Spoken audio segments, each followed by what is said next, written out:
pouvoir que tout le monde puisse travailler avec nous, puisque nous allons faire des groupes nationaux pour que vous puissiez voir les géoservices. Alors, ici, vous voyez en page de garde, le premier bulletin qui a été fabriqué par les géoservices. Donc, c'est tout frais. C'est la version 1.11 de MISBAR. Toute l'équipe a beaucoup travaillé jusqu'à tard, enfin, toute la nuit. On a travaillé encore toute la nuit. Donc là, mes collègues ce matin ont déposé cette version-là. Et c'est la toute nouvelle version dans laquelle il y a un process récurrent qui a été appliqué à toute la région. Alors évidemment, toute la région des 6 pays est très grande et donc on a utilisé des données à moyenne résolution ou basse résolution d'ailleurs même, qui sont les données ERA5, on va parler tout à l'heure, les données de météorologie. Là, il y a 2 indicateurs dans le bulletin qui a été fourni. Et je vais d'ailleurs partager ce bulletin avec vous. Et je suis heureux d'inaugurer avec vous. C'est pas facile de gérer sur l'écran, là, c'est pas facile de gérer les conversations. Donc voilà. Si vous cliquez sur ce lien, vous avez le premier bulletin de MISBAR qui a jamais été fait dans le monde. Dedans, est-ce que tout le monde a pu le cliquer sur conversation, le chat? Il faut que vous cliquiez dessus et ça va vous connecter à notre serveur. Tout le monde a réussi? Donc là, c'est un premier essai de météorologie sur l'Afrique du Nord.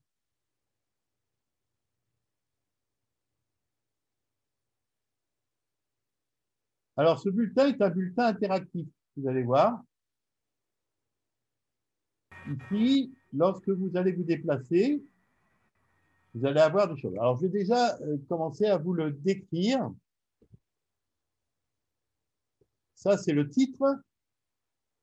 Là, c'est le logo de MISBAR. Et sans doute, on pourra mettre le logo personnalisé de ceux qui auront fabriqué le géoservice. On est en train de travailler là-dessus. C'est-à-dire que vous aurez votre bulletin à vous. Alors, il sera toujours un peu structuré de la même manière avec un titre. C'est le titre du géoservice que vous avez mis en place. Vous pouvez mettre plusieurs géoservices, hein, mais ce géoservice-là, il a un nom, North Africa Météorologie. Là, il y a un créateur de ce service.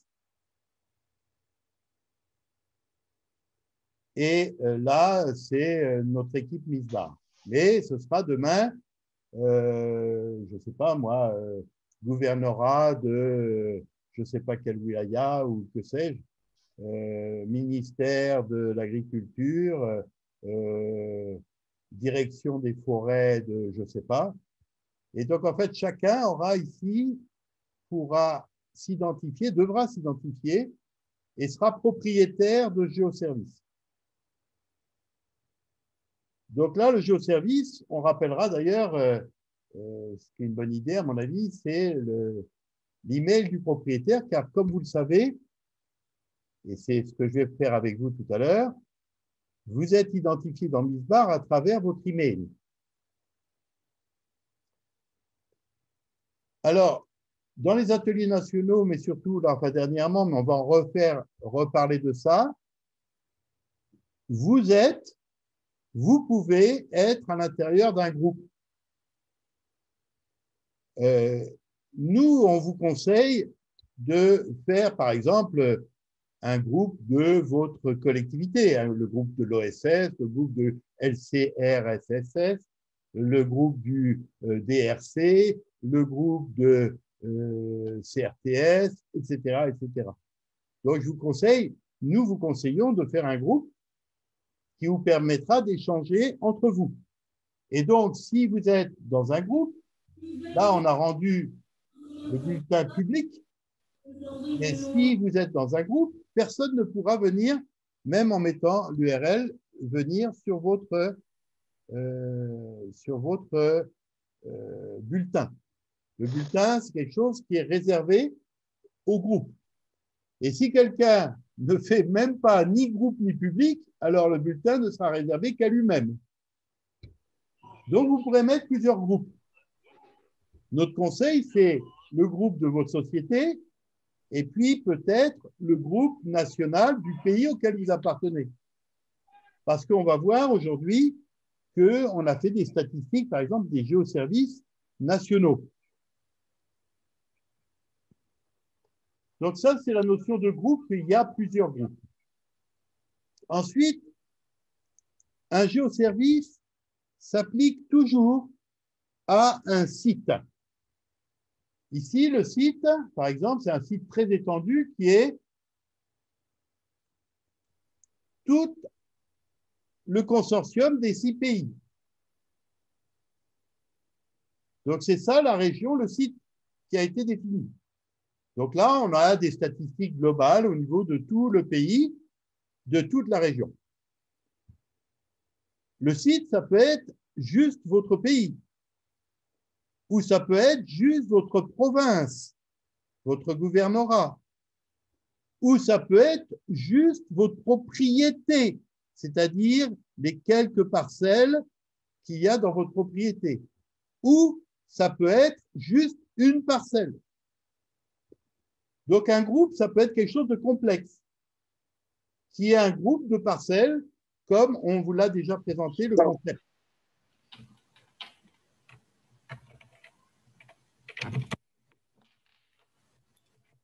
Donc, voilà la notion de site. Et un site va être décrit par un titre et éventuellement par une description. Par exemple, si je mets le site céréales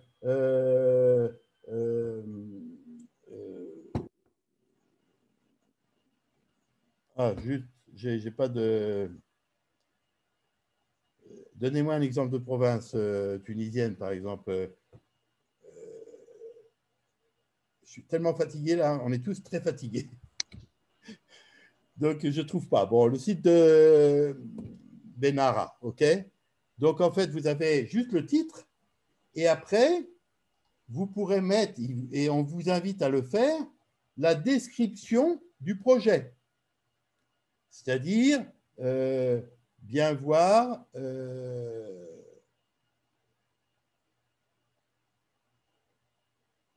que dedans, dans ce site-là, c'est la culture du blé dur qui est au niveau de la wilaya ou que sais-je.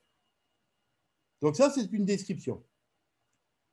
Ensuite, il y a quelque chose d'important, c'est qu'un bulletin s'applique à il a sur une durée et avec une période. Alors, la durée, ici, par exemple, c'est sur 3 ans.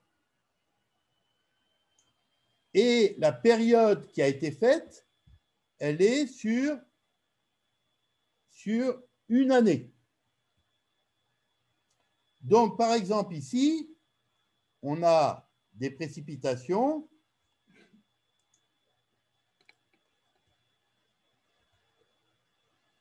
qui vont être... Alors, je ne sais pas encore bien m'en servir. Excusez-moi, il faudrait qu'il m'explique. Tu pourras lui dire à Kevin comment on passe à la suivante. Ah, excusez-moi. Excusez-moi. Tu lui dis rien, c'est bon. Donc voilà. Donc là, il y a eu un service sur 3 ans, un géoservice qui a travaillé sur 3 ans. Mais généralement, un géoservice n'a pas de date de fin. Par exemple, il est en train de tourner en permanence. Ce n'est pas le cas pour la démonstration où on l'a arrêté au 1er janvier 2021. Mais généralement, un géoservice, lorsque vous regarderez vos bulletins, il y aura un tiret là, c'est-à-dire que la date de fin ne sera pas définie. Et il y a une période. Toujours un géoservice travaille par période. Par exemple, ça peut être tous les mois, tous les 3 mois, tous les 10 jours, tous les ans. Et donc, vous allez fixer la période. Là, par exemple, l'analyse qui a été faite, elle est sur les années. Et donc, ici, si vous changez la période, vous avez un autre affichage qui devrait venir, qui correspond à une autre période. Par exemple, là, je suis sur l'année 2020. Là, je suis sur l'année 2019. Et là, je suis sur l'année 2018. Donc ça vous permettra de voir l'évolution année par année. Là, par exemple, ici, ce sont les températures eau en surface. Alors, les températures en surface, comme vous le savez, c'est très important, comme on avait discuté hier, pour tout ce qui sont les mécanismes d'évapotranspiration, évidemment. C'est un des paramètres les plus importants dans l'évapotranspiration. Et donc, en fait, derrière, dans la productivité qu'on peut attendre. Donc ça, c'est la notion de date. Alors là, il y a quelque chose de fort qu'on vous a donné. C'est la possibilité que pour ce géoservice, vous puissiez faire ce qu'on appelle en langage scientifique une réanalyse dans le temps. C'est-à-dire que vous ne lancez pas tout de suite et il va travailler, mais il peut analyser dans le passé jusqu'à la période actuelle et dans le futur, puisqu'il est toujours éventuellement, il n'y a pas de date de fin. Je le répète, c'est quelque chose de fondamental. S'il n'y a pas de date de fin, votre géoservice est en train de tourner en permanence. On en reparlera. Je vais essayer de vous expliquer comment ça fonctionne. Ensuite, dans un géoservice, il y a des indicateurs. Alors, lors des ateliers nationaux, on a beaucoup vu des indicateurs sur les données Sentinelle. On y travaille. Donc là, le géoservice, pour le moment, ne travaille pas tout de suite sur la donnée Sentinelle. Je ne vais pas pouvoir faire la démonstration sur de la donnée Sentinelle parce qu'il y a un problème assez complexe, mais les collègues ont déjà les solutions et ils travaillent dessus, qui sont qu'en un point, il peut y avoir plusieurs scènes. Et donc, il ne s'agit pas de faire des statistiques où on compte plusieurs fois sur les tuiles de recouvrement de Sentinelle-2, on compte plusieurs fois les statistiques. Donc ça, c'est un problème un peu complexe dans lequel on est obligé de fabriquer des segments à la volée. Mais ne vous inquiétez pas, cette complexité vous sera cachée. C'est pour nous complexe, mais elle vous sera cachée. Donc aujourd'hui, pour le moment, on ne va pas le faire sur Sentinelle, la démonstration, mais le géoservice sera sur les données globales. Par exemple, les données ERA5. Vous allez voir que pour ERA5, il y a, je crois, 13 mesures qui sont disponibles en hourly, toutes les heures, ou en monthly. Donc là, il y a eu une intégration, par exemple, sur ERA5, jour par jour. Alors là, il y a même le daily. Donc ça, c'est la description du géoservice. Donc le titre du géoservice, avec, bon, bah, pourquoi pas le logo Misbar, mais surtout demain, votre logo, vos logos, et puis votre autorité, peut-être le titre, on mettra le nom de votre autorité. Ici, la description du géoservice. Et puis après, dans la page HTML, vous allez avoir toujours, enfin, pas toujours, ça dépend de ce que vous demandez dans le géoservice. Mais vous pouvez avoir deux grands types d'agrégation. Le mot agrégation, il ne faut pas que ça fasse peur, c'est simplement une manière de rassembler les données pour en faire des statistiques. Quand vous voyez le graphique, ça s'appelle une agrégation spatiale. Quand vous voyez une carte, ça s'appelle une agrégation temporelle.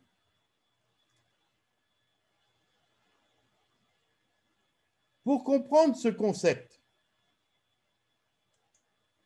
alors je vais tout de suite être franc avec vous, je n'ai pas eu le temps, parce qu'on a travaillé vraiment beaucoup cette nuit, je n'ai pas eu le temps de vous faire une présentation.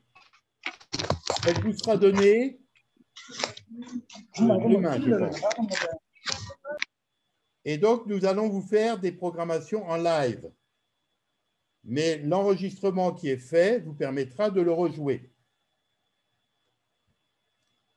Je vais quand même aller sur des diagrammes qui sont des diagrammes importants pour comprendre les concepts.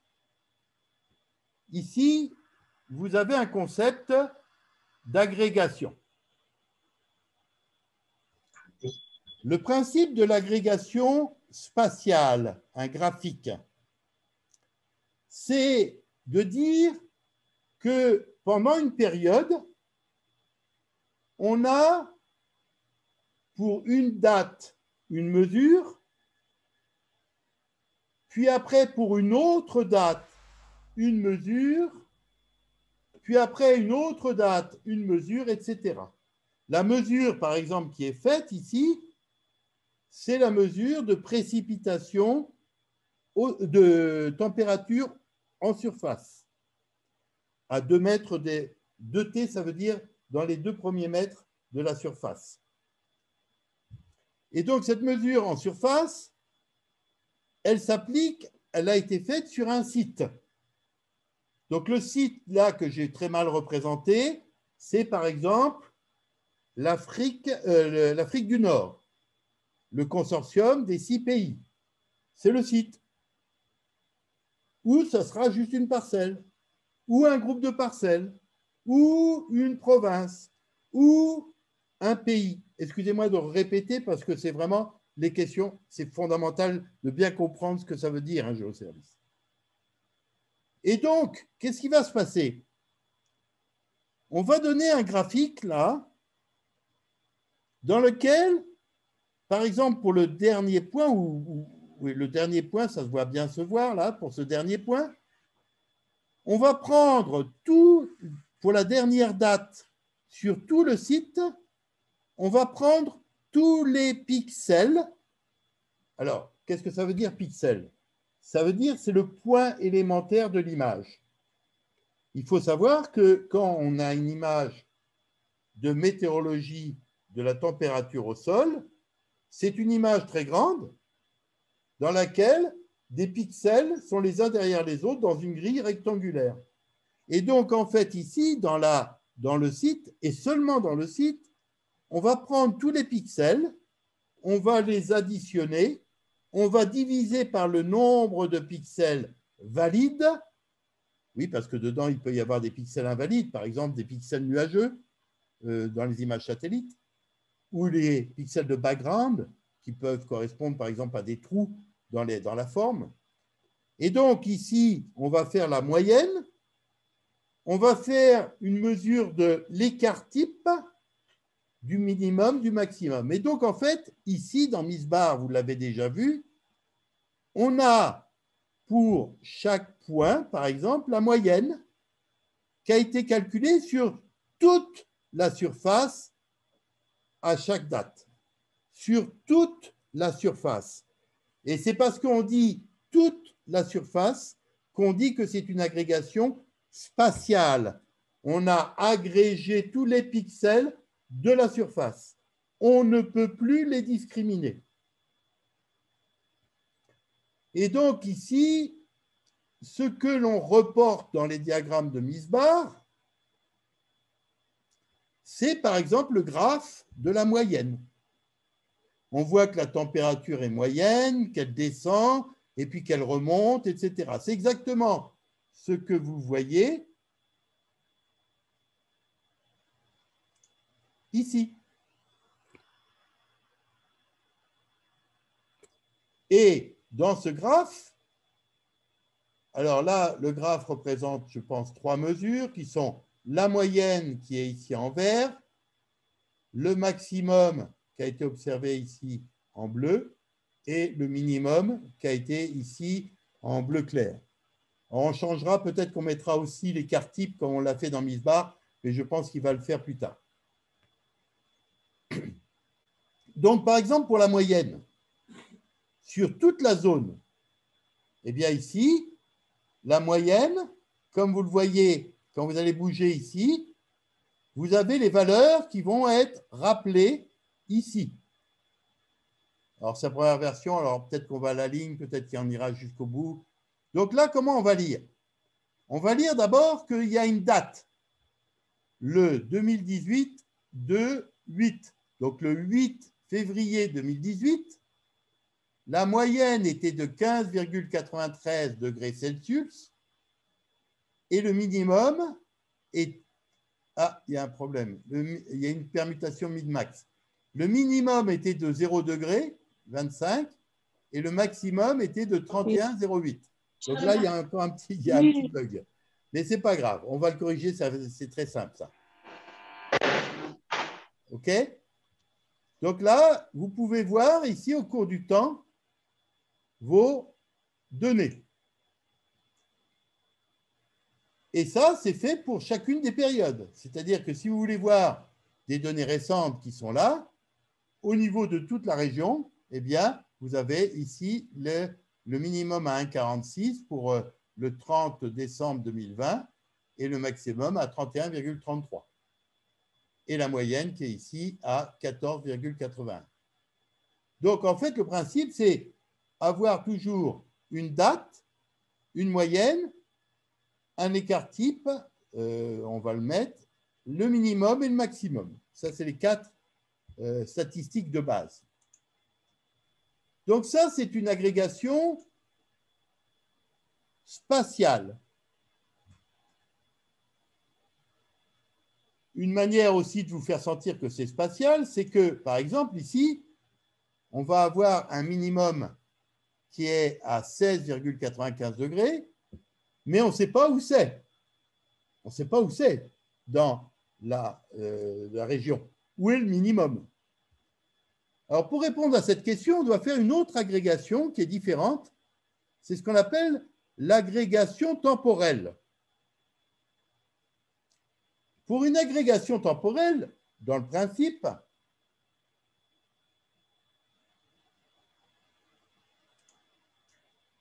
l'agrégation temporelle, dans le principe, c'est de dire que pour chaque pixel de l'image qu'on va fabriquer, on va calculer pour chaque pixel, par exemple ce pixel-là, quelle était sa valeur à la date ici, à la date là, à la date ici, à la date là, etc. Donc on cherche pour ce point-là la valeur du pixel pour toute la série. On va faire ici une agrégation temporelle et on va fabriquer une image, par exemple, de la moyenne qui dira que pour ce point-là au sud, quelle est la moyenne pour le même point de toutes les images qu'on a eues de toute la série temporelle. Eh bien, ça, messieurs, dames, ça s'appelle l'agrégation temporelle. Agrégation spatiale, c'est le graphe. Agrégation temporelle, c'est l'image. Et donc ici, sur cette image, je vais pouvoir observer, alors il y a une charte de couleurs qui a été choisie, on va voir pour les indicateurs, mais bon, elle est relativement simple. Hein. Si c'est bleu, c'est froid, si c'est rouge, c'est chaud. Donc, les zones les plus chaudes, là, sont par exemple ici, ou là. J'ai un fax.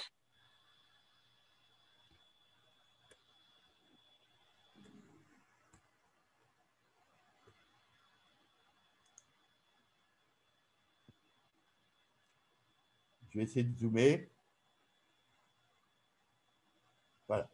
Donc, les zones les plus chaudes, ce sont les zones qui sont en rouge sombre. Les zones les plus froides, ce seront celles qui seront en jaune, voire même encore plus froides. Généralement, on peut même arriver, ça dépend du réglage qu'on fera de la table de lookup, on va changer ça, pour avoir des valeurs en bleu, par exemple, lorsque c'est beaucoup plus froid. Alors, elle est complexe. Le développement n'a pas été simple parce que regardez bien ce que vous pouvez faire. Vous pouvez zoomer dans l'image. Et vous pouvez même vous déplacer dans l'image. Donc, c'est une page qu'on appelle une page HTML interactive. C'est-à-dire que quand vous donnerez ce document à des gens, ils pourront aller dans le détail, aller voir aux endroits qui les intéressent pour examiner plus en détail le résultat des mesures. Alors là, ça vous donne une idée globale, mais demain, lorsque vous aurez, par exemple, au niveau de la Libye, un ensemble de parcelles, tant au nord qu'au sud ou en plein désert, qui auront été regroupées pour faire un site des cultures de blé d'hiver ou que sais-je, eh bien, vous pourrez zoomer dans votre zone. Alors ça, c'est un artefact. Vous pourrez zoomer sur la parcelle qui vous intéresse. Et lorsque vous zoomez, il y a des requêtes qui vont arriver sur le serveur. Aujourd'hui de Visiotera, demain le serveur de l'OSS. C'est-à-dire que quand vous vous mettez à bouger, faire des choses, zoomer, dézoomer, il y a des requêtes qui partent vers le serveur. Et c'est le serveur qui fabrique l'image et les tuiles qui vous permettent d'examiner le résultat. Et donc, l'avantage de ça, c'est que vous pourrez aller jusqu'à la pleine résolution des données. Alors, comme je vous l'avais dit hier, attention, les données ERA 5 sont à faible résolution, hélas. Elles sont gratuites, elles sont nombreuses, elles sont toutes les heures, il y a même du forecast, de la prévision, mais elles sont avec une résolution spatiale médiocre, puisque le pixel de ERA 5 fait 25 km par 25 km.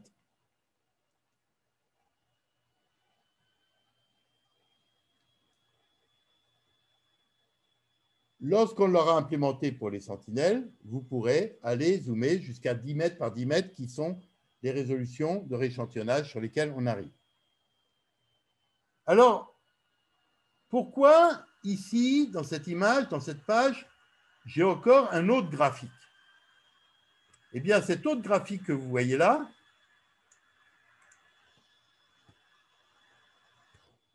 c'est un graphique qui correspond, ou ce groupe-là, des deux, c'est-à-dire l'agrégation spatiale, le graphe, et l'agrégation temporelle, ici, l'image, qui correspondent à autre chose, qui sont les précipitations. Alors là, ça va donner, par exemple, ici, en agrégation spatiale, temporelle, pardon, sur la carte, par exemple, sur 2020, quelles ont été les zones pour lesquelles il a le plus plu. Là encore, le stretching n'a pas été fait très fort, mais ici, on peut aller voir que c'est sans doute dans les régions autour de Tanger, là, on voit où on a eu le plus de précipitations, et évidemment sur les zones côtières, mais là encore, on changera les paramètres. Là, beaucoup moins de précipitations sur la Libye, etc., etc. Mais on va changer les paramètres et on va le faire de manière interactive d'ailleurs. De la même manière, sur l'ensemble de la zone, jour par jour, vous pourrez voir quelles ont été les précipitations. Toujours pareil, avec la moyenne. Alors là, ce sont des millimètres par jour. Donc 60 millimètres ici par jour sur l'ensemble de la zone, etc., etc. Le minimum et le maximum. Et donc, grâce à cette carte-là,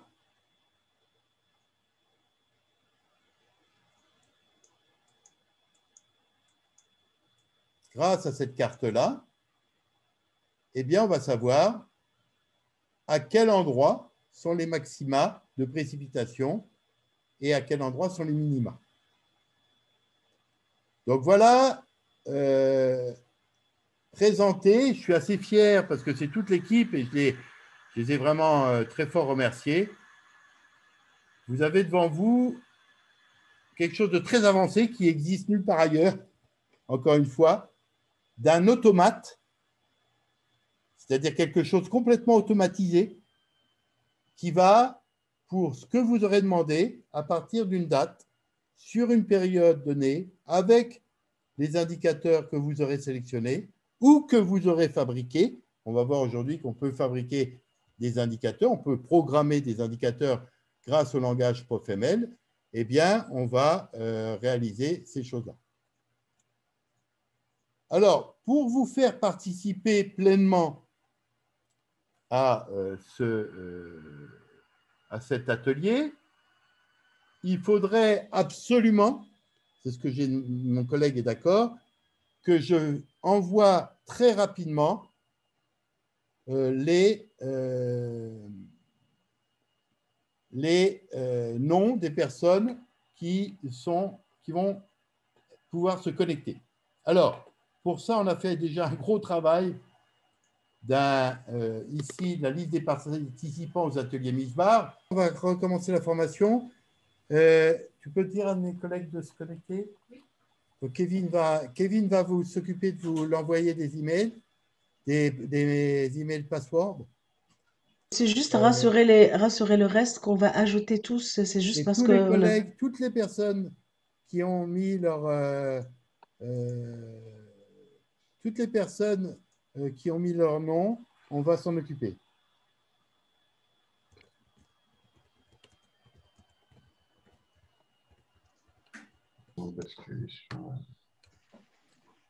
Alors là, je vais peut-être...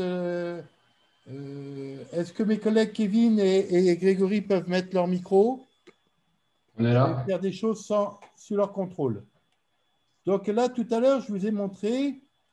Donc là, j'espère qu'on n'a pas perdu trop de monde avec ce problème. Donc là, le cours reprend. Donc là, on avait montré le grand résultat de nos collègues du géoservice. Et vous avez un bulletin qui a été généré complètement automatiquement à partir d'instructions. Ce bulletin est interactif. Ce n'est pas du papier. C'est pas du papier. Et donc, en fait, ce que vous voyez là, c'est des gens, vous pourrez voir des choses sur ce bulletin. C'est comme un tableau de bord interactif que vous allez avoir, sauf qu'il est dans une page HTML. Je rappelle que l'adresse de cette page HTML, je reviens ici sur le chat, c'est cette adresse-là. Elle a été publique et donc c'est pour la raison pour laquelle vous pouvez le voir. Donc ici, je rappelle que ce bulletin comprenait un titre, la description du géoservice, qui l'a créé, dans quel groupe il est, sur quel site ça a été produit, de quelle date à quelle date, avec quelle période et quels sont les indicateurs qui sont à l'intérieur. Donc ici, par exemple, il y a deux indicateurs, les températures de surface et les précipitations journalières. Donc là, le premier, ce sont les deux premiers éléments sont relatifs aux températures de surface à 2 mètres et les deux derniers sont relatifs aux précipitations journalières. Donc ici, par exemple, vous pouvez, et c'est ça qui est extraordinaire, très interactif, vous pouvez zoomer et vous pouvez vous déplacer dans ces cartes. Vous pouvez partager ce bulletin avec vos collègues et vous pouvez donc renvoyer ces choses-là. Vous pourrez imprimer et vous pourrez même, on vous montrera, copier des éléments. Vous pouvez les capturer par photo. Vous pourrez évidemment imprimer suivant les navigateurs que vous aurez. Vous pourrez imprimer en PDF ou que sais-je, ou imprimer sur une imprimante. Donc, voilà. Sauf que je viens de perdre mon truc. Donc là, je vais ici, CTRL V. Voilà.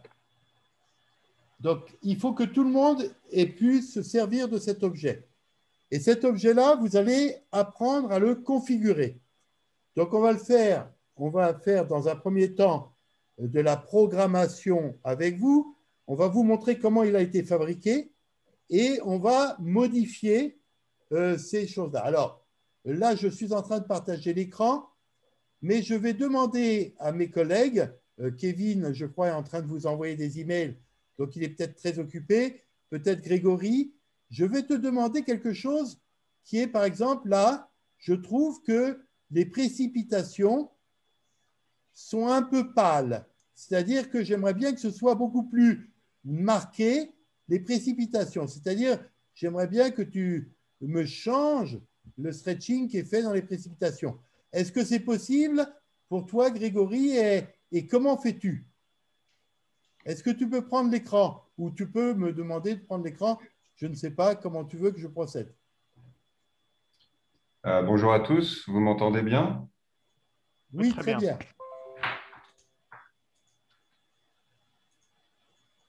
Donc là, vous parlez avec Grégory. Grégory qui est un des développeurs, enfin, il y a une équipe de 2 développeurs, Kevin et Grégory, plus les troisièmes ne sont pas là actuellement, mais donc là, il se log dans Misbar avec son email. Donc là, c'est l'email générique misbar@Visiotera qui a beaucoup de pouvoir, évidemment, pour pouvoir gérer tout ça. Donc là, je te laisse discuter, Grégory, présenter. Oui, ok. Donc ici, dans le bandeau, en haut de l'écran, on a accès à la manipulation de différentes. On a accès au workspace, ou l'espace de travail en français, qui permet de gérer tout un tas de ressources, qui permettent de gérer tout un tas de ressources à l'intérieur de notre session. Tout un tas de ressources associées au compte avec lequel on se connecte. Alors, pour la mise à jour du... Là, vous me posez peut-être une colle, Serge. Vu que c'est tout nouveau, les géoservices, le côté interactif n'est pas encore au niveau du reste. Donc, il y a encore un peu de travail à effectuer.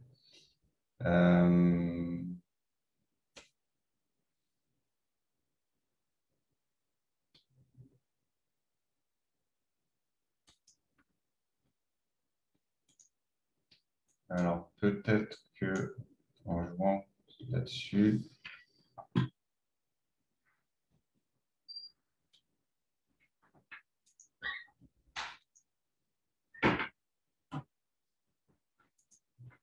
Tu es en train de modifier là ton indicateur. oui, c'est ça. Et si je rafraîchis la page, voilà. Alors là, a priori, j'ai agi sur les températures. Donc là, on va faire la même chose, mais sur les précipitations. Donc, il faut que je prenne l'indicateur qui a été utilisé pour générer cette carte. Donc, je sélectionne cet indicateur qui est celui-là. D'ailleurs, en faisant un petit tour dans la partie géoservice de l'espace de travail, on peut voir le géoservice qui a été utilisé pour générer ce bulletin.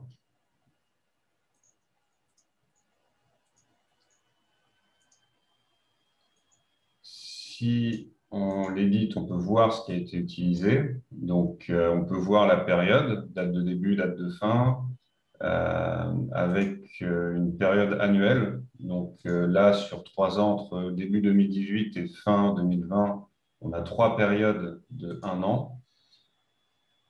Ici, on a la liste des indicateurs qui ont été utilisés. Donc les indicateurs, j'y reviendrai après quand on retournera ici.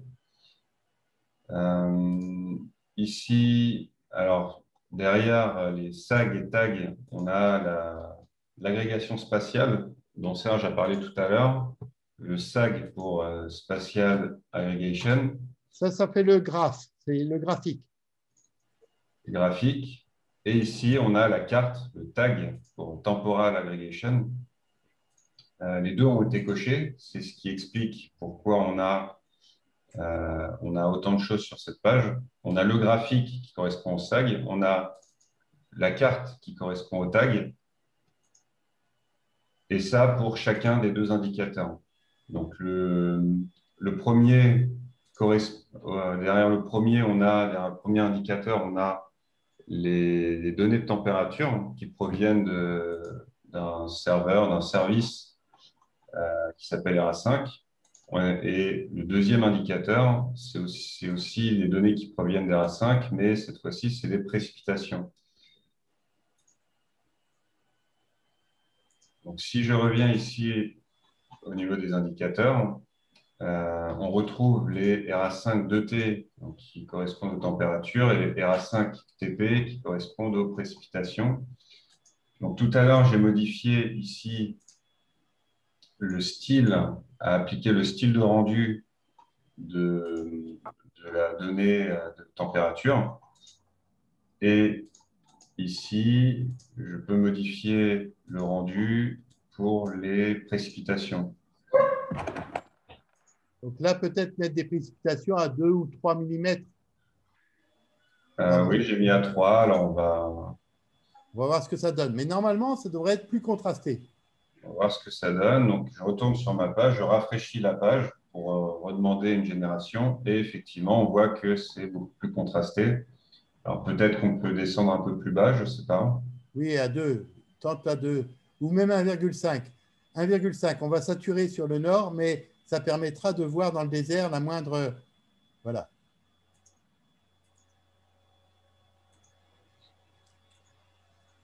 Voilà. Et donc, on voit que dans le désert, il y a des nuances, alors qu'on voyait rien du tout avant. Effectivement. Et donc, ça, c'est la magie du traitement à la volée. Ça permet de modifier les traitements de rendu pour maximiser par exemple, ici, maximiser les différences, donc mettre en lumière les différences qu'il peut y avoir.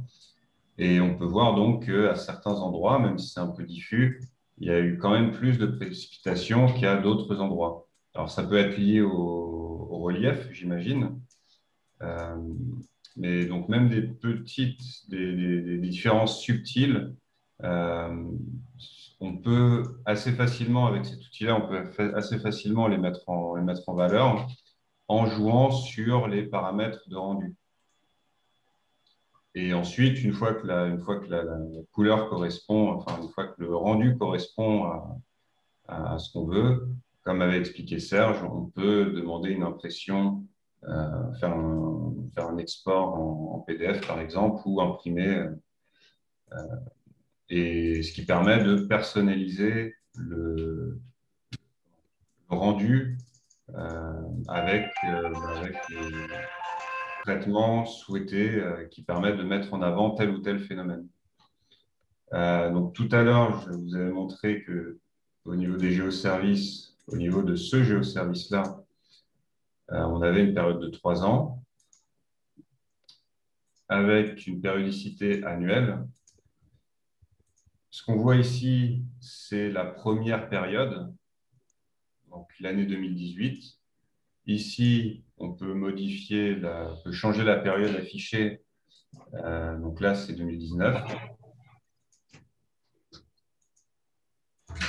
On peut comparer, comme ça les différentes années.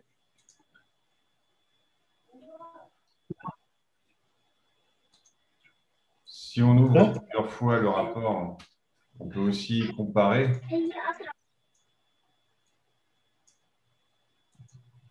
Donc, par exemple, l'année 2018,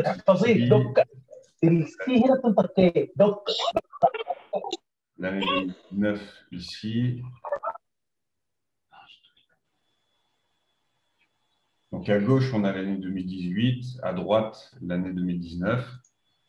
Et sur le graphique, ici, on peut voir qu'il y a eu moins de précipitations globalement en 2019 qu'en 2018. En tout cas, le maximum est un peu plus haut à gauche qu'à droite. Et on peut retrouver la même, sur la carte, on retrouve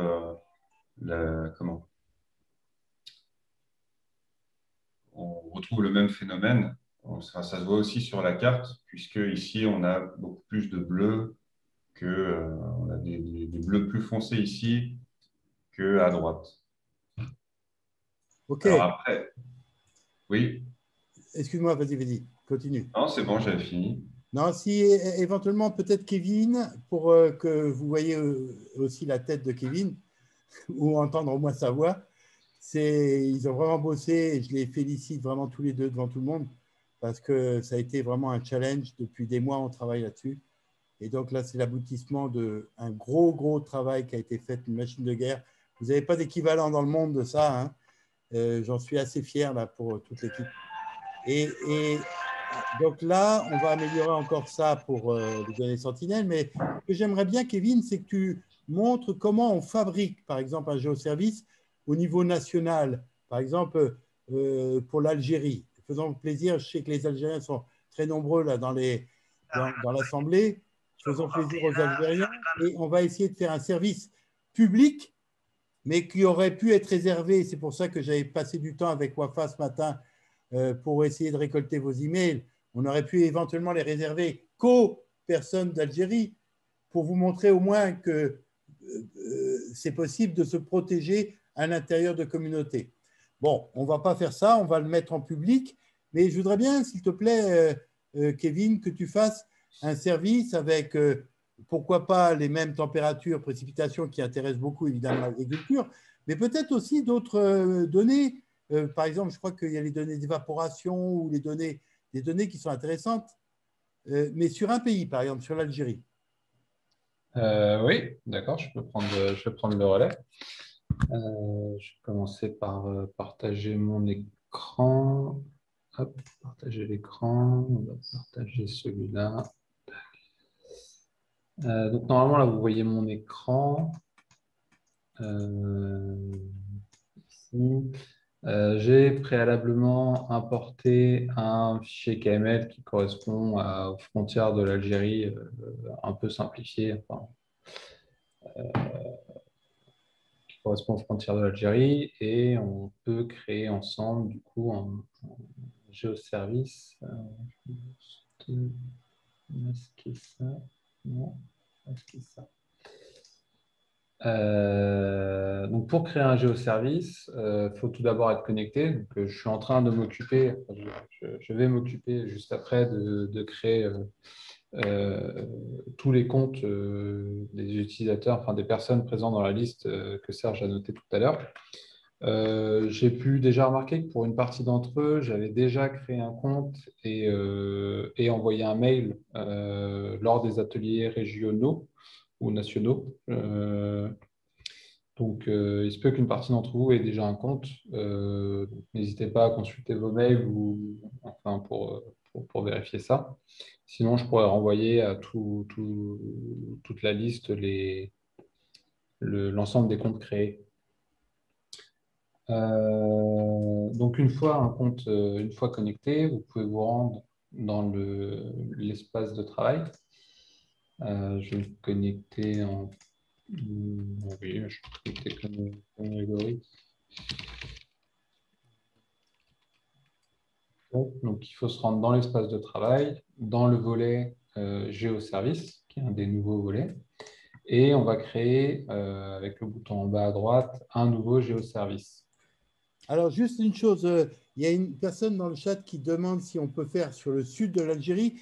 On pourrait le faire, on peut faire tout à l'heure, mais si tu le permets, on va le faire déjà sur l'ensemble de l'Algérie, mais je dis oui à madame, on peut faire sur une zone que vous aurez définie. Oui, Et bien je vais sûr. continuer. C'est juste pour dire que j'ai bien lu l'email de la personne. Oui. Alors, ça me fait penser du coup qu'il y a une étape préliminaire à la création d'un géoservice. C'est la création du site sur lequel on va travailler. Donc, il faut que je crée un site, parce que pour l'instant, ici, j'ai juste importé un polygone qui correspond aux frontières, mais il n'a pas d'existence dans le système. Il est juste, c'est un polygone qui est uniquement dans ma session actuelle. Je vais le pérenniser dans le système. Et pour cela, je vais créer un site. Donc, ça se passe dans l'onglet site. C'est des choses que j'ai pu montrer durant les différents ateliers. Et donc, je vais cliquer en bas à droite sur créer un site. Je vais l'appeler Algérie frontière. Algérie frontière. Border. Non, mais c'est bon. Allez. Je vais aller sélectionner depuis le layer stack ma petite fenêtre Algérie. Voilà, ça zoome sur la Donc zone. là refais-le peut-être doucement parce que, excuse-moi, parce que là, tu es peut-être allé un tout petit peu plus vite. Oui. Donc en fait, comme d'habitude, on peut fabriquer un site à la main, donc pourquoi pas le sud de l'Algérie avec le globe. On peut télécharger des objets de l'extérieur. Donc ça, c'est le deuxième bouton. On peut aller chercher dans le layer stack, c'est-à-dire en fait la petite fenêtre que vous voyez à droite, eh bien on peut aller chercher l'Algérie. C'est ce qu'il a fait. Donc, dans cette petite liste, je vais sélectionner l'élément qui correspond à mon KML de l'Algérie que j'ai importé. Je vais valider. Il va me proposer d'éditer, si je souhaite éditer manuellement ce polygone, il va me proposer de modifier des points. Je ne vais pas y toucher, je vais juste valider. Et je vais pouvoir sauvegarder du coup mon site. Donc, je le sauvegarde. Mon site a été sauvegardé. Il apparaît maintenant ici, tout en haut. Et je vais pouvoir l'utiliser maintenant dans mon géoservice que je vais créer tout de suite. Donc, je me rends dans le volet géoservice. J'appuie sur le bouton Créer un géoservice en bas à droite. Et là, on va aller tout doucement parce qu'on va essayer de bien montrer tous les paramètres un par un. Oui, donc le premier paramètre, c'est le statut c'est le statut du géoservice. Donc, c'est est-ce qu'il va continuer à analyser les données, donc, ou est-ce qu'on va le mettre en pause parce qu'on n'a pas besoin qu'il continue d'analyser, ou on n'a plus besoin, enfin, on veut le suspendre pour pouvoir faire un autre travail ou pour une quelconque raison, en fait. Donc, on a ces deux statuts, on pour activer le géoservice et off pour pouvoir le désactiver, le mettre en pause. Donc ça vous permettra, par exemple, de mettre en pause par rapport à votre activité ou de le relancer. Donc, vous avez tout le contrôle du géoservice. Parce que ce géoservice, il faut comprendre que ça peut impliquer des ressources lourdes. Ce n'est pas trop le cas là avec les données météorologiques, mais vous rappelez un petit peu les dizaines de gigas, de centaines de gigas qu'on pouvait mobiliser, voire des téraoctets, pour couvrir, par exemple, faire l'Algérie en Sentinelle-2, ce sera quelque chose de très épuisant pour le système. Donc, vous pouvez contrôler complètement votre géoservice. Donc ça, c'était le premier paramètre. Le deuxième paramètre, c'est le nom, tout simplement, du géoservice. Donc, voilà, on va faire Algérie température.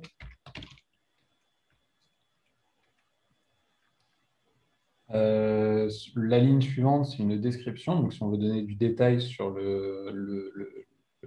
l'objectif du géoservice, sur ce pourquoi on crée ce géoservice, on peut entrer une petite description à cet endroit-là. Tu peux marquer que c'est le service de suivi météo ou service de suivi météo. Météo, OK. Et d'ailleurs, tu peux peut-être d'ailleurs mettre la petite description, espace.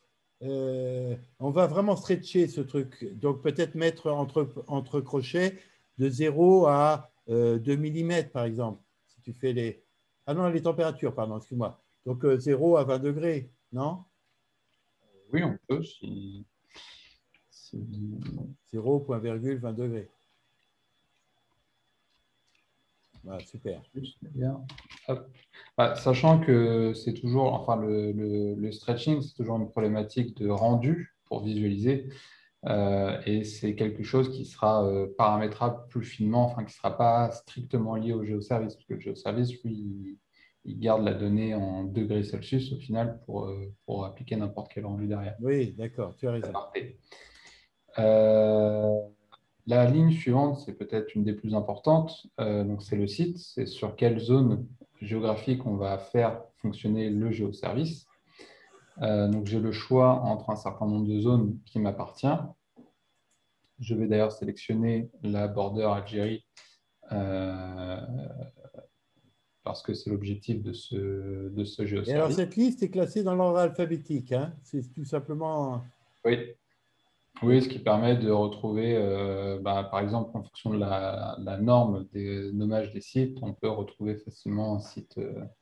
Par exemple, ici, on voit les parcelles, avec les parcelles des ZA, c'est en Algérie, LBY, la Libye, MRT, la Mauritanie, etc. Et des sites que tu as fabriqués sans doute pour tes tests. Voilà, exactement. Donc ça, c'était pour le site. On a une date de début et une date de fin pour le géoservice. Alors ça, c'est très important parce que ça te permet donc de faire ta réanalyse. Exactement. Tu peux retourner en arrière. On peut se caler sur sur la même période globale que le géoservice de tout à l'heure. Donc je vais me mettre entre le 1er janvier 2018 et le 31 décembre 2020. Ici, on peut choisir donc, la périodicité. Donc, Serge a montré tout à l'heure 3 périodes d'une année. C'est avec ce paramètre-là qu'on peut le définir. Soit on va vouloir avoir un détail, donc un découpage des agrégations spatiales et temporelles tous les mois, ou tous les trimestres, ou tous les semestres, ou tous les ans. Est-ce qu'on pourrait faire trimestre cette fois-ci, par exemple, pour faire un peu la différence et faire comprendre comment ça va fonctionner? Oui, on aura du coup 3 fois 4 agrégations. Donc 3 années fois 4 trimestres. Périodes dans le 4 trimestres dans le mois, dans l'année. Et les 2 lignes suivantes, c'est les indicateurs sur lesquels on va vouloir travailler avec le géoservice. Donc, on peut sélectionner ici un certain nombre d'indicateurs. Pour l'instant, en termes de fonctionnel, c'est une première version, on a uniquement les données ERA5 qui fonctionnent en géoservice, mais dans les versions futures, les autres indicateurs seront bien évidemment fonctionnels. Mais du coup, là, je vais choisir la température journalière. Alors là, c'est des indicateurs qui sont des indicateurs standards ou sont des indicateurs personnalisés ou est-ce qu'on peut avoir les deux? Alors là, c'est des indicateurs standards qui ont été définis par le compte-route et qui sont accessibles à tous les utilisateurs inscrits et d'ailleurs non inscrits pour le time series à MISBAR. Mais chaque utilisateur a la possibilité de définir ses propres indicateurs. Ça se passe dans le volet indicateur du workspace pour effectuer ses propres calculs d'indicateurs, en fait, tout simplement sur MISBAR. Très bien. Et ici, on a accès, enfin ici, c'est pour l'instant une liste d'indicateurs prédéfinis, mais si j'avais moi défini tout seul un indicateur, il se serait aussi listé au même endroit et j'aurais pu le sélectionner. Alors, je peux peut-être challenger Grégory. ton collègue pendant que tu fais la démo, est-ce que tu pourrais, Grégory, fabriquer un indicateur qui soit, par exemple, la différence entre l'évaporation et l'évaporation potentielle, pour nous faire comprendre ça, de ton côté? Tu regardes ça, si tu peux inventer un indicateur. Alors, il n'y a pas du tout, là, c'est pas du tout un arrangement qui est fait entre Grégory et moi. Là, je lui indique quelque chose qui me titille depuis un moment, c'est que dans ERA5, il y a des mesures comme l'évaporation et l'évaporation potentielle. D'ailleurs, j'en avais fait part hier à l'atelier d'évapotranspiration. C'est que ces deux mesures ne fournissent vraiment pas du tout les mêmes résultats et j'ai du mal à appréhender la réalité physique de ce qu'est cette différence. Voilà. Donc, excuse-moi de t'avoir interrompu. À toi, Kevin. Oui, oui, oui. Donc, je vais sélectionner l'indicateur température daily et je vais l'ajouter à ma liste des indicateurs. Donc, c'est vraiment cette zone-là qui va définir sur quels indicateurs on va travailler, enfin, le géoservice va travailler. Du coup, il faut bien penser à ajouter un indicateur pour que tout se passe bien. Alors est-ce que tu peux, pour changer un peu, j'arrête pas de vous challenger là, mais on fait des démos vraiment en live, hein. Est-ce qu'éventuellement tu pourrais rajouter, je ne sais pas, l'évaporation? Est-ce que c'est possible? Oui, sachant qu'il faut que je le crée avant, donc je peux l'ajouter. D'accord. Mais l'évaporation, on l'a disponible qu'en mensuel pour l'instant. Ça fait partie des choses à ajouter. Donc, D'accord, ok. ça ne sera pas strictement comparable aux D'accord, données de température. d'accord. Excuse-moi. D'accord. Et je l'ajoute pas. Non, non, ben, revenons sur les précipitations. Revenons sur les précipitations. C'est-à-dire que là, maintenant, tu vas faire Ok. ton update. Est-ce qu'on peut faire l'update de celui que tu avais fait là? L'update de celui que j'avais fait, c'est-à-dire. Ah, tu l'avais annulé? Oui, je vais peut-être annuler un peu vite. Excuse-moi, excuse-moi. Vas-y, vas-y. Gérer température. Température, t'embête pas pour l'intervalle. Description, on va mettre sur border query, on va se mettre en 2018, 01, 2020, 12, 31, trimestriel, et on a dit température, et je peux ajouter, si vous voulez, les précipitations. Donc, Voilà, le comme total ça, on aura les deux. precipitation. Donc là, on a deux indicateurs qui vont être utilisés pour le géoservice. Et en résultat, est-ce qu'on veut une agrégation spatiale et ou une agrégation temporelle? Bon, je pense que moi, je vais sélectionner les deux là. Mettre les deux, oui. Et juste, est-ce que tu as une limite dans ton nombre d'indicateurs? Techniquement, non. D'accord. Voilà. Et donc là, je peux sauvegarder Oui? mon géoservice. Alors, je l'ai laissé en off pour une bonne raison. Donc, je vais le sauvegarder. Je vais valider la sauvegarde et je vais le voir apparaître ici. Donc, si on a un petit statut qui est affiché, on a un statut qui indique que le géoservice est en off, mais qu'il a été créé. Donc, c'est-à-dire qu'on va pouvoir, tant que le statut ici est créé, on va pouvoir éditer, revenir sur son géoservice et éditer tout un tas de paramètres qui ne seront plus éditables une fois le géoservice réellement lancé. Donc, je peux éventuellement revenir sur l'édition. Donc, par exemple, je peux modifier mon titre, je peux passer le géoservice en on, je peux éventuellement modifier mon intervalle de date ma période et modifier les indicateurs. Sur le groupe, tu avais dit un mot sur le groupe? Non, parce que le groupe, c'est à l'édition, donc il n'était pas apparu tout à l'heure. Ici, j'ai la possibilité de sélectionner le groupe auquel je souhaite partager ce géoservice. Là,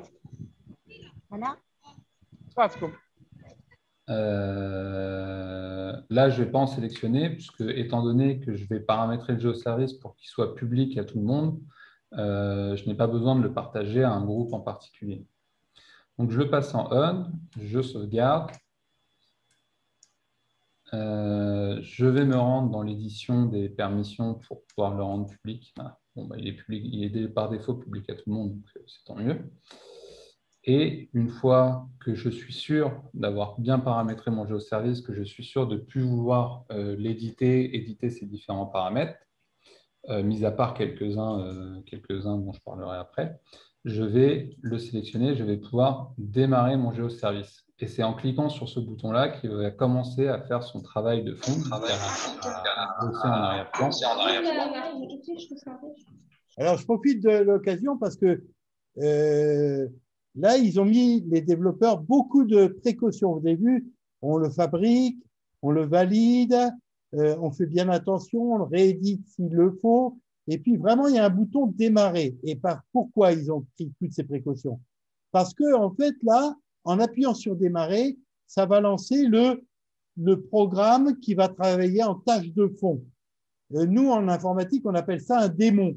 C'est-à-dire que c'est quelque chose qui travaille, un démon, qui travaille derrière, que personne ne voit trop, hein, sauf comme une machine qui travaille en arrière-plan, qui peut faire énormément de travail, qui peut faire beaucoup de dégâts aussi parce que il va beaucoup consommer de ressources. Et puis, donc, il faut être très prudent avant de lancer le géoservice. Et quand on est bien sûr que tout va bien, alors ce géoservice va être démarré. À toi. Ouais, donc mon géoservice est sélectionné, je vais pouvoir appuyer sur le bouton démarrer et une fois que j'ai fini de cliquer dessus, on peut voir que le statut de création est passé en init. À partir de ce moment-là, je ne pourrai plus éditer le géoservice au niveau de ses propriétés les plus importantes. Donc, je peux les citer, hein. On ne pourra pas modifier le site, on ne pourra pas modifier ses dates, ni sa période, ni sa liste d'indicateurs. D'ailleurs, je peux voir que, je ne sais pas pourquoi il m'en a listé 4 là, mais en soi, il n'y en a que deux. Il y en a que deux, hein. Il travaillera que sur 2 indicateurs. Ça, c'est un petit reliquat qu'il faut que je corrige. Par contre, je pourrais éventuellement modifier son nom, sa description, le partager à un groupe si je le souhaite, ou le passer en off pour qu'il arrête de traiter. En fait, c'est ces paramètres de traitement qu'il ne faut surtout pas changer parce que c'est évident, hein, quand une machine doit tourner, elle doit tourner en traitant toutes les dates une par une. En cours de route, on ne peut pas changer ces paramètres de traitement, c'est évident. Donc, d'abord, si le géoservice vous donne des résultats qui ne vous conviennent pas, première tâche, hop, tout de suite, vous l'arrêtez. Donc, vous l'éditez, vous passez en off, c'est-à-dire vous le mettez en pause. Et là, après, vous diagnostiquez bien, vous regardez bien vos résultats et vous changez les paramètres qu'il faut avant de relancer le géoservice. Géoservice, d'ailleurs, qui peut être relancé à la même date, Kevin? Dans la prochaine version, il pourra être, là actuellement, il peut être arrêté puis redémarré, mais on pourra relancer des réanalyses. Donc sur un géoservice qui s'est complètement traité, on pourra le relancer depuis le début pour qu'il repasse si on a modifié l'indicateur, si on a modifié le site parce qu'on a voulu travailler sur une zone plus précise ou autre raison particulière. Donc, c'est exactement la différence en anglais entre resum, je renvoie le traitement, mais il va reprendre là où il en était. Peut-être qu'il a traité déjà 2 années, mais il commencera la 3e année parce que je vais le relancer. Ou alors réanalyse complète, c'est-à-dire ça supprime, alors je ne sais pas si ça supprimera, mais en tout cas, ça override, ça recommence le travail depuis la date de début pour refaire le travail avec mes nouveaux paramètres, éventuellement mes nouveaux indicateurs, mes paramètres d'indicateurs qui ont changé, etc. Donc, à quel moment on va pouvoir, Kevin, voir les résultats? Dès maintenant, je peux sélectionner mon géoservice et cliquer sur le bouton visualiser. Ça va m'ouvrir. Ah, effet démo. Je ne sais pas ce qui se passe. Il faut que j'investisse. Bon, écoute. C'est une bonne question. Bon, c'est un effet de démo. Je suis désolé d'avoir imposé ça. Aussi. Grégory, est-ce qu'éventuellement tu as quelque chose à montrer? Encore. Sinon, pour montrer comment un indicateur, juste indicateur, de manière interactive, a fabriqué un indicateur qui fasse la différence entre deux. C'est peut-être le fait que je l'ai interrompu, c'est-à-dire qu'on est annulé et repris Kevin? Est-ce qu'on peut éventuellement reprendre de scratch et en supprimant celui-là? On peut éventuellement reprendre de scratch. Est-ce qu'on peut le supprimer, celui-là? Dans la prochaine version, on pourra, oui. D'accord. Et si on reprend de scratch, on fait quelque chose de nouveau. Je réessaye. Température 2. On va le mettre toujours là-dessus. On va repartir de 2018-01 01 à 2020 12 31. On repart en trimestriel, on repart en daily et en RA5, en SAG et en tag. On le sauvegarde. Je sauvegarde et je vais le lancer. Et je vais croiser les doigts pour vérifier que tout se passe bien. Alors, si vous me permettez, je vais voir ça. Ah, il est resté en limite. Pour C'est l'instant, le trimestriel qui ne va pas alors. Est-ce que là, j'ai pas la réponse, j'ai pas la bon, réponse allez, on ne va pas immédiate. t'embêter, le pauvre. Mais tant qu'il n'est pas passé ici, comme celui du dessous, en process, enfin le statut n'est pas complet, mais c'est process, tant qu'il n'a pas changé de statut ici, on ne va pas avoir de résultats, on ne va pas avoir les premiers résultats. Donc, D'accord. Est-ce que, on pourra éventuellement regarder plus Grégory, tard. le travail prépare le chose. Est-ce que tu peux, justement, par exemple, toi qui es un peu un spécialiste du POF ML, tu es un des inventeurs, Processing on the Fly Macro Language, est-ce que tu peux, sur des exemples un peu interactifs, nous faire du POF ML, par exemple, sur les données RA5? Je peux montrer quelques exemples, oui. Après, on n'a pas de comment. Pour l'instant, on ne peut pas combiner différents datasets pour faire un indicateur. Du coup, en y repensant, la différence entre… D'accord. Mais non, mais sans faire une différence. Est-ce que, Voilà. par exemple, ici, sur les températures, tu peux montrer différentes lookup tables ou différentes stretching qu'on peut faire Oui, je peux sélectionner ici dans le time series, je peux sélectionner la section indicateur personnalisé qui va me permettre de passer dans une édition un peu plus poussée des indicateurs. Donc là, on va vraiment rentrer dans le dur des indicateurs, donc le calcul en tant que tel. Pour aider quand même, ici, on va pouvoir s'inspirer d'un indicateur déjà existant. Donc, par exemple, on peut partir des températures en daily. Donc là, il me demande si je veux écraser ma configuration. Donc, vu que je n'ai rien sélectionné, je lui dis oui. Et il va pré-remplir l'ensemble des informations en fonction de l'indicateur sélectionné. une sorte de modèle que tu as pris sur des indicateurs déjà prédéfinis. Voilà, là je suis parti d'un indicateur prédéfini, du coup il me pré-remplit les paramètres. Mais là j'ai la possibilité de modifier un peu ce que je veux. On va faire mail RA5. Voilà, donc ici je peux sélectionner une des lookup tables disponibles pour le rendu. Donc là on est sur des paramètres de rendu. Donc, si je peux browser doucement. Ça, c'est des tables de pseudo-couleurs.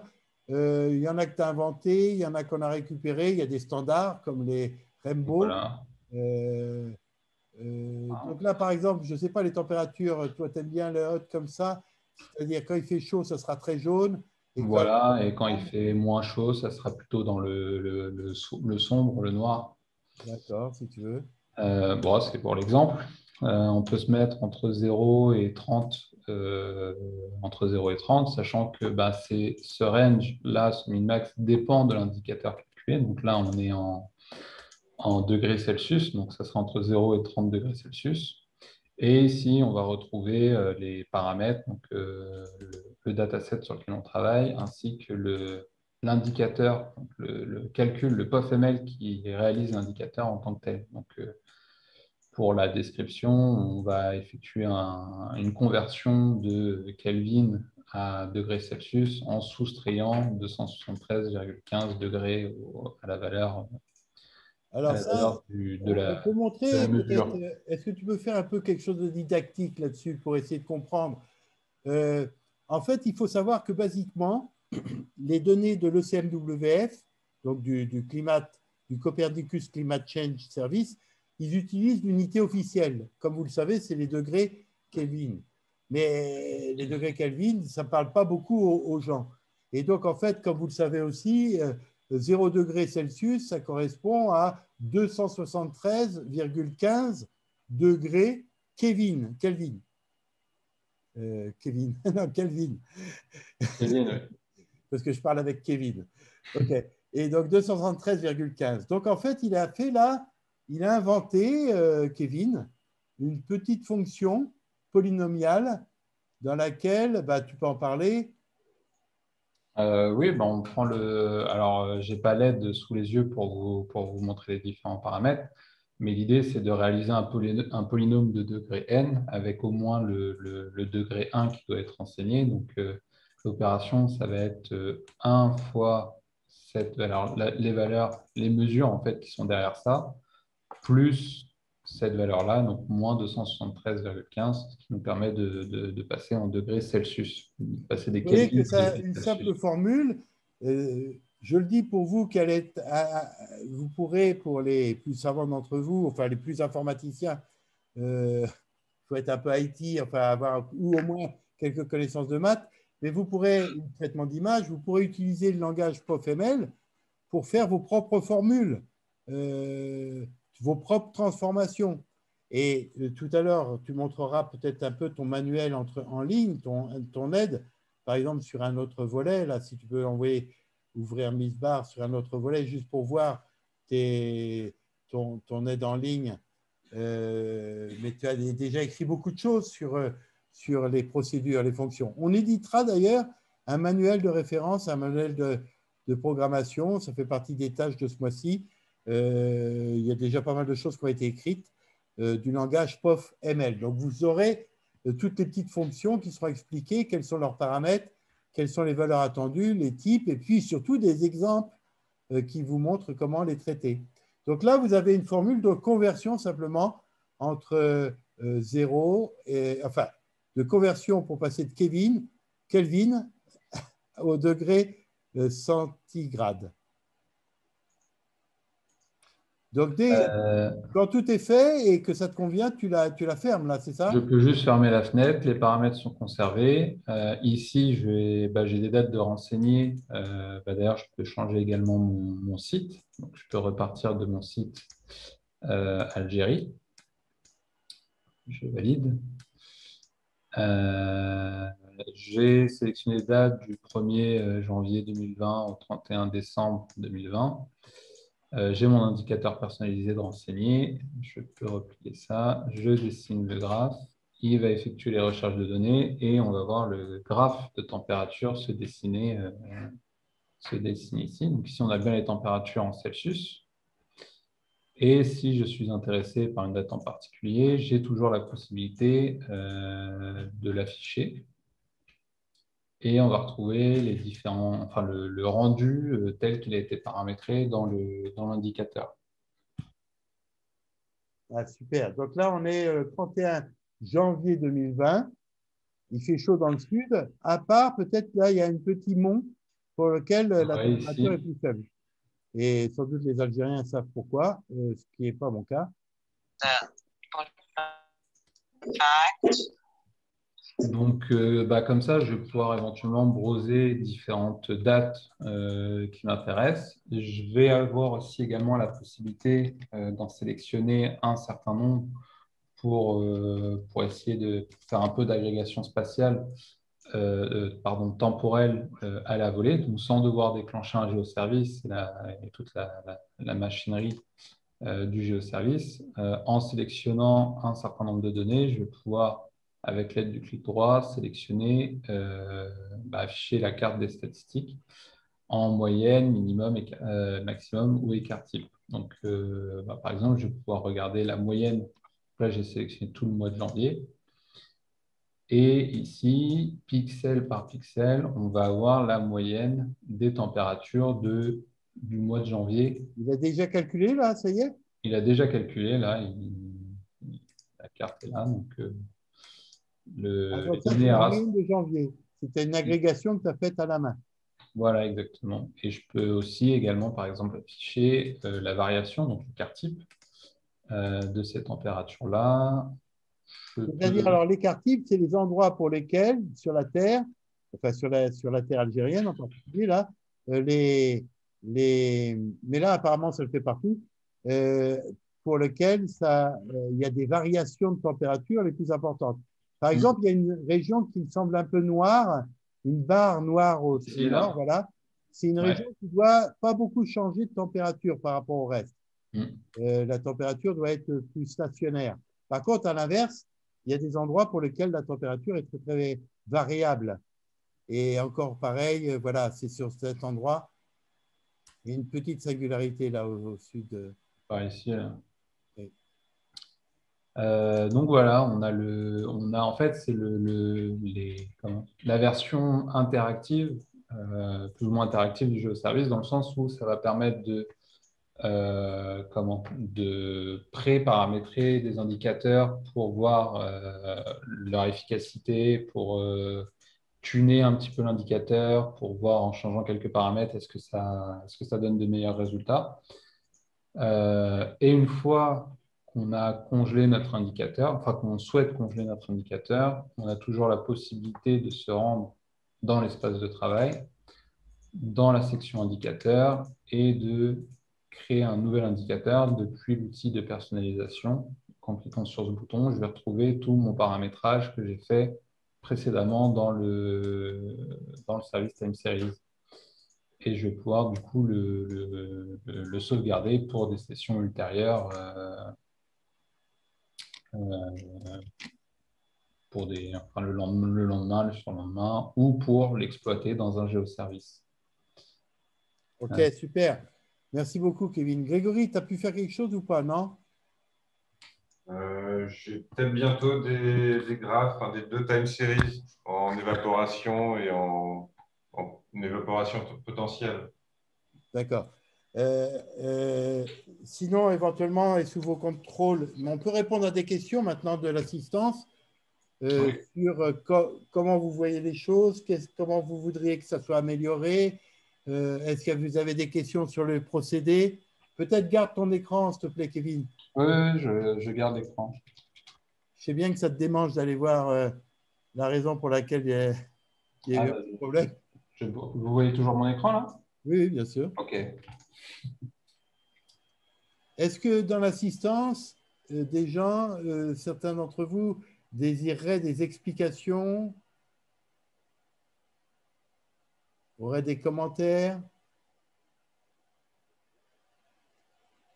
Donc, en fait, ce qu'on a montré sur là, bon, évidemment, on va jouer. Pourquoi on a choisi les précipitations et les températures? C'est parce que ce sont des paramètres, des mesures dominantes pour l'agriculture et l'irrigation.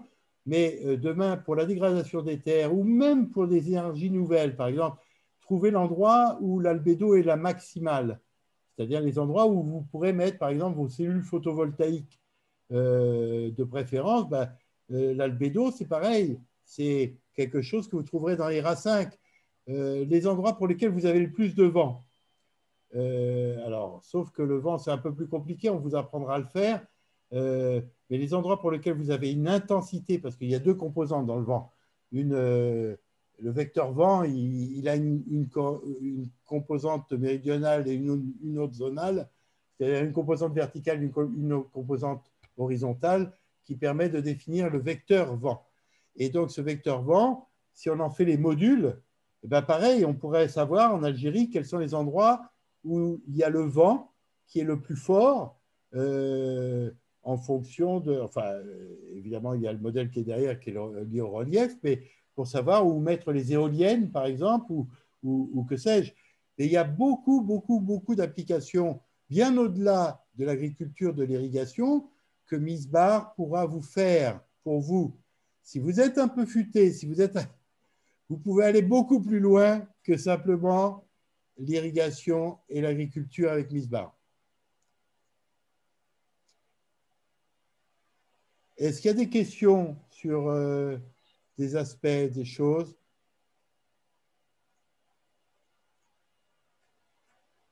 Non. Est-ce qu'éventuellement, Kevin, peut-être que...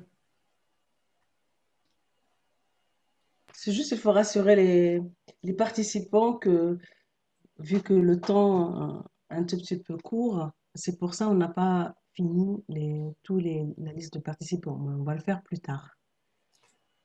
Oui, tout à fait. On va vous envoyer. On va traiter ça aujourd'hui ou demain maximum.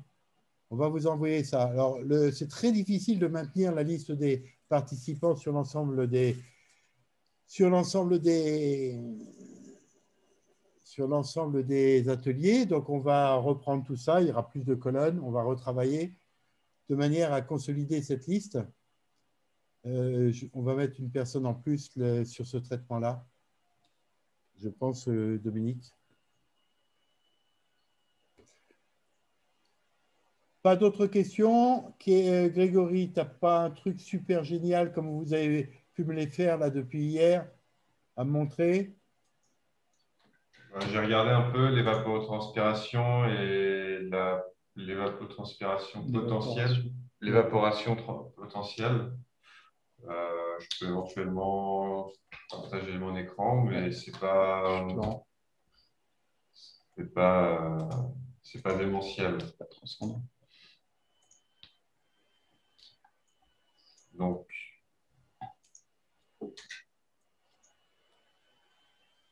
cette donnée-là, c'est l'évaporation pour le mois de août 2018. Cette donnée-là vient de serveur RA5, comme pas mal d'autres données qu'on a présentées. Et cette donnée-là, pour aussi le mois d'août 2018, c'est l'évaporation potentielle. Donc, a priori, plus c'est bleu et plus c'est négatif. J'imagine que quand c'est négatif, c'est qu'il y a beaucoup d'évaporation. J'imagine aussi que c'est la même chose ici, même si on voit quand même, par exemple, le traitement des océans a l'air d'être différent, puisque là, ça a l'air d'être masqué et pas ici. Ici, il y a aussi les zones désertiques ont l'air d'être masquées. Si on compare par rapport au fond de carte, si on prend un autre fond de carte, comme Blue Marble par exemple, on peut voir que ça corrèle, quoiqu'ici, ce n'est pas le cas. Mais dans cette partie-là, les parties blanches ont l'air de plus ou moins corréler avec les zones désertiques. Mais bon, après, est-ce que c'est vraiment ça ou pas? En revanche, on peut voir que ici, où on a quand même plus de végétation, en tout cas que plus au sud, on peut voir ici qu'on a potentiellement plus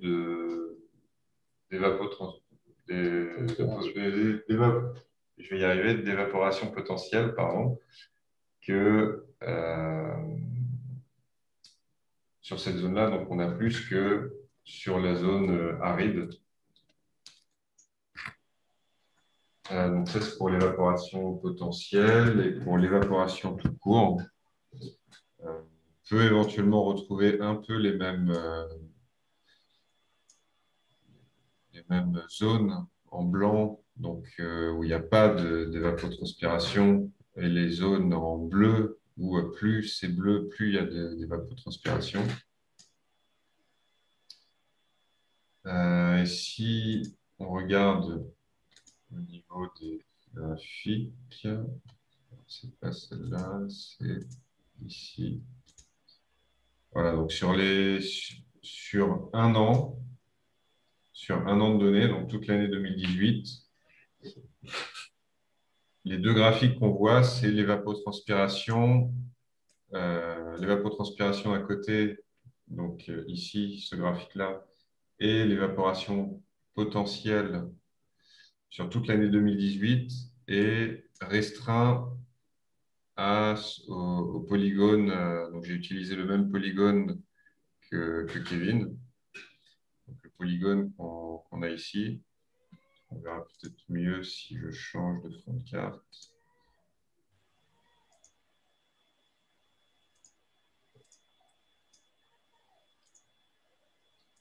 Et donc, quand on utilise le Service Time Series sur ces données-là, sur cette zone-là et sur l'année 2018, on obtient ça.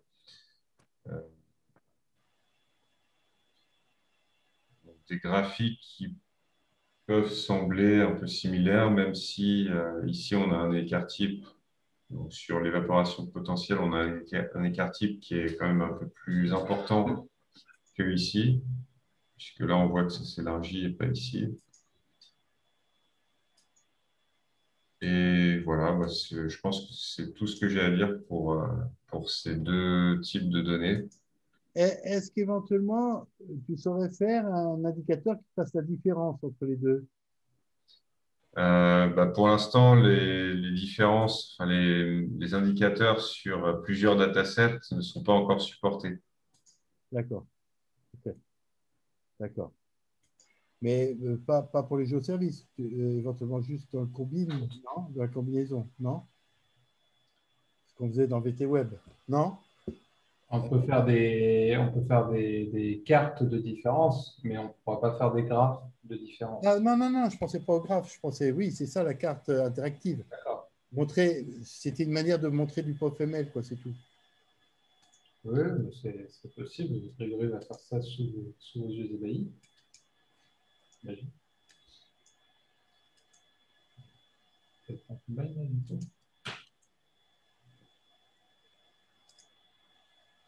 Oui. Et pour le complètement les 0 points. Donc là, c'est un morceau de POFML qui réalise une soustraction entre deux.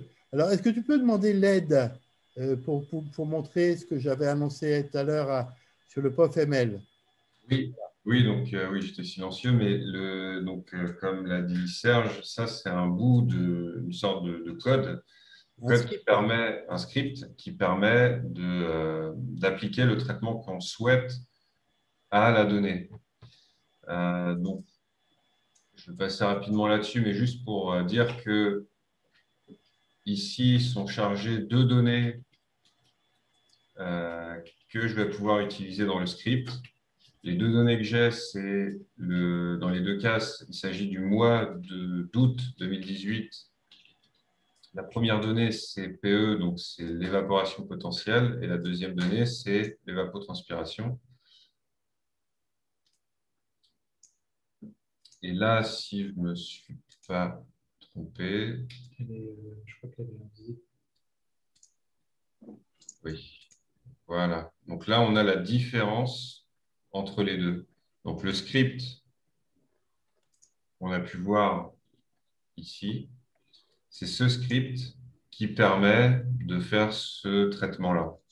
Alors, on voit d'ailleurs que quand l'un n'est pas défini, ce qui était le cas pour l'évaporation potentielle, où il y avait ce qu'on appelle du background dans notre jargon, c'est-à-dire en fait, il y a de la transparence, c'est-à-dire que la donnée n'est pas définie, alors là, évidemment, la soustraction n'est pas définie.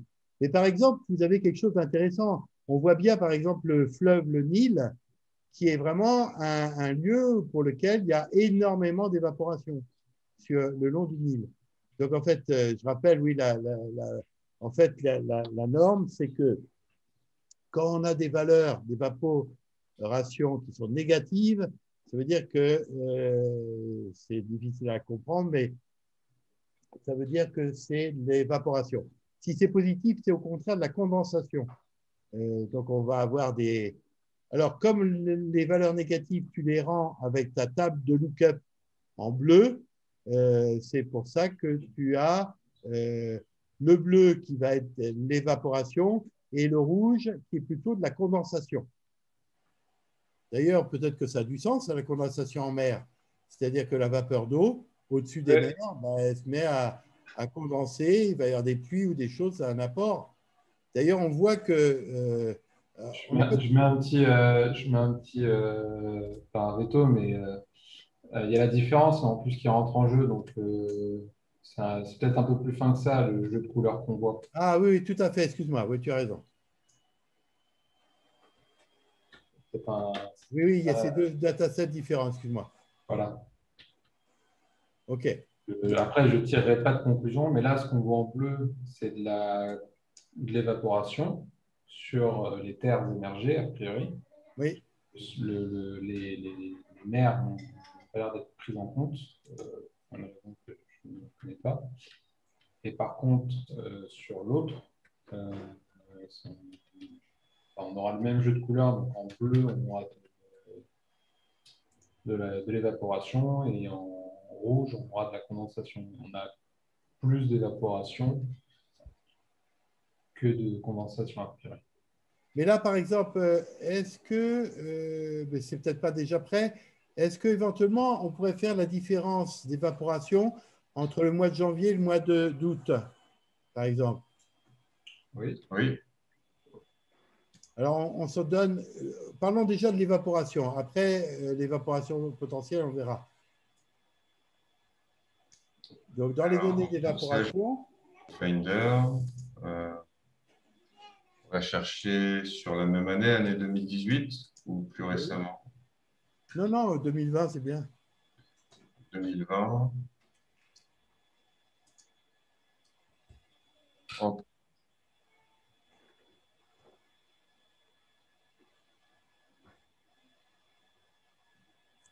en termes de dataset, donc on est bien sur l'évapotranspiration, L'évaporation. l'évaporation, pardon. Je vais lancer ma recherche. Donc, comme ce sont des données qui sont mensuelles, on en a 12 sur l'année 2020. Toutes les données sont prêtes. Vous vouliez faire quelle différence, Serge? Par exemple, entre le mois de juillet et le mois d'août, quelles sont les différences d'évaporation entre le mois de juillet et le mois d'août? Donc, tu choisis le mois de juillet et le mois d'août. Voilà, donc là, j'ai sélectionné les deux données qui sont affichées individuellement dans le layer stack.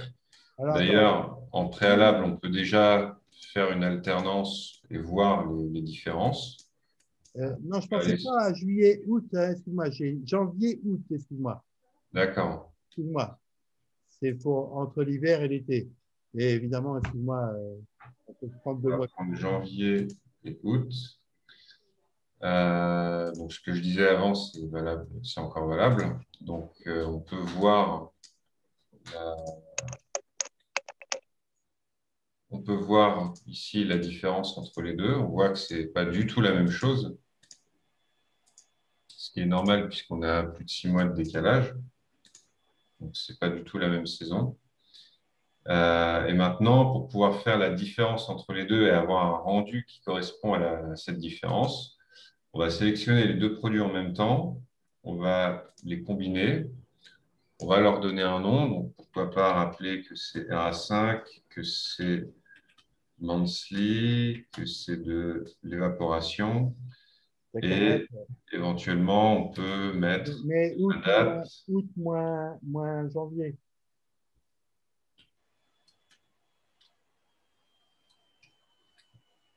Voilà, très bien. Donc pour l'instant, notre donnée n'est pas encore prête parce qu'il faut modifier le style. On retrouve L'opération qu'on désire faire, c'est une soustraction entre deux valeurs. Donc là, avec l'aide, on peut voir qu'il y a le sub, qui est la soustraction. Il y a plein d'autres fonctions, hein. voilà, donc toutes les fonctions disponibles sont listées ici. Ce dont parlait Serge, donc, c'est la fonction sub qui va nous intéresser, puisqu'elle permet de faire la différence entre deux layers, deux couches. Et pour utiliser cette fonction, on va se placer ici. On va écrire sub, et sub prend en paramètre deux layers. Dans les deux cas, il s'agit, le nom du layer, c'est Qt Eva. On va le soustraire à l'autre, mais on ne veut pas le soustraire, on ne veut pas utiliser le même dans les deux cas. Donc, on va utiliser des indices. Et si ce qu'on veut, c'est soustraire… Out en premier. Donc là, tu peux mettre, je pense, 0. Oui, donc Kevin me fait remarquer qu'effectivement, en descendant dans la fenêtre de style, on a des informations concernant les données en jeu, donc les données que j'ai sélectionnées et que j'ai combinées dans un seul et même layer.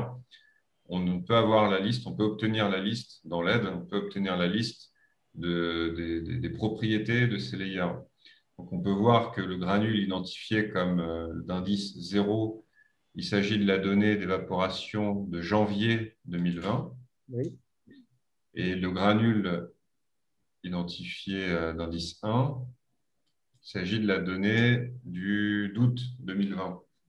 Donc, je soustrais quoi par rapport à quoi? Donc, 2000 août. c'est-à-dire, vas-y, août moins, alors 1 moins janvier. Voilà, donc je vais préfixer cet identifiant qui correspond à la couche que je vais utiliser. Je vais le préfixer par l'indice dans l'indice indiqué là. Donc, si je veux août moins janvier, il faut que je prenne cette bande-là du granule d'indice 1 moins cette bande-là du granule d'indice 2, d'indice 0, pardon. Et ce que je peux faire avec ça, donc là, théoriquement, si tout se passe bien, voilà. Donc là, on a la différence entre août et janvier 2020. Tu peux décaler un tout petit peu pour qu'on puisse voir. Voilà. Alors, là, on voit que finalement, il y a assez peu de variations sur l'Algérie. Est-ce que tu peux zoomer un peu sur l'Algérie, s'il te plaît? Voilà. Autant on peut voir beaucoup de variations. Alors, une fois encore, je vais te demander si tu peux un peu étirer le stretching, ce qu'on appelle l'étirement de tes données. Pour le moment, tu as une lutte qui va de 2 centièmes, de moins 2%, pardon, moins 2% à plus 2%. Peut-être que tu peux mettre de 0,02, non? Oh là, moi j'aurais mis 0,05 ou 0,02. Voilà. Allez, on va faire ça. Voilà. Donc, on va être 4 fois plus contraint. Et on commence un petit peu à voir. Peut-être on peut tirer encore. Hein. On peut commencer à deviner effectivement au nord. On peut tirer encore, à mon avis. Et je suis étonné parce que je vois que finalement, en Algérie, ce n'est pas du tout comme à nos latitudes où il y a des grandes variations, mais les variations de température sont assez… Il y a moins d'amplitude dans les variations de température. En tout cas, grâce à des outils comme ça, vous voyez, on peut étudier. Alors là, vous n'avez qu'un tout petit aspect de la programmation des POFML. Là, on s'intéresse seulement au rendu, c'est-à-dire la manière dont on restitue les compositions colorées, les tables de fausses couleurs, les color maps, les stretching différents qu'on peut faire à la volée, les fonctions gamma, l'égalisation des histogrammes, etc., etc. C'est toutes les petites, c'est en fin de traitement au moment où il faut aller envoyer la donnée sur l'écran ou sur une imprimante, sur du papier, sur quelque chose de rendering. Donc là, vous ne voyez que ça. Mais dans le cœur de l'algorithme, là, il n'est pas rentré dedans, mais dans le cœur de l'algorithme, vous pouvez faire des fonctions beaucoup plus complexes. Par exemple, de penser que si la valeur de l'occupation du sol est égale à sol nu et que la température est supérieure à temps et que blablabla, alors vous allez avoir une règle qui va calculer un indice avec une formule qui va faire intervenir des polynômes, des soustractions, des divisions, etc. Donc en fait, ce langage, il est simple.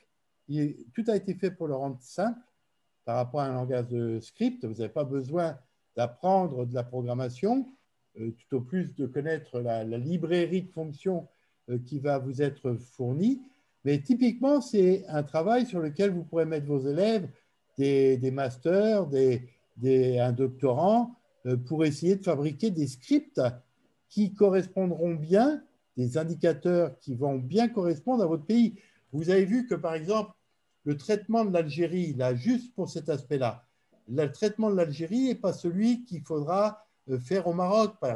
Au Maroc, on a saturé, par exemple, il y a des différences beaucoup plus grandes de température. L'Algérie, il faudra avoir un traitement beaucoup plus fin, etc. Donc, il y a des choses qui sont des caractéristiques de votre pays, voire de votre gouvernorat, de votre province, de vos wilayas, et qui vous permettront de trouver les indicateurs qu'il vous faut.